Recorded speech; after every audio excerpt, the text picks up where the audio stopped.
প্রথমবার বেস্টি নিয়ে রেস্টুরেন্টে যাওয়ার পর। এ বেস্টি দেখ তো আমার পাপটা সুন্দর লাগতেছে নি, খুবই কষ্ট করে বানাইছিলাম। হ্যাঁ লাগতেছে, এখন তাড়াতাড়ি খাওয়ানো দরকার। শুন না, কইতাছি কোন পোলা যদি আমার দিকে চায়া থাকে চিল্লাই চিল্লাই কইস না, একটা চিমটি মাইরা দিস। আমিও কম। ও সরি, তোর দিকে তোকে চাই তুই না।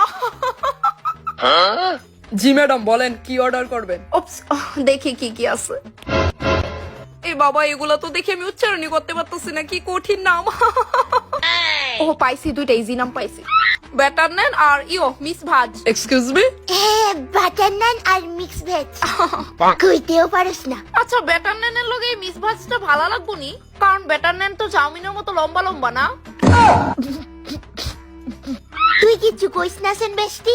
ভাল লাগবো নি রে বেস্ট? হ্যাঁ ভালো লাগবো, আর এটা চাউমিনের মতো না, পুরা রুটির মতো।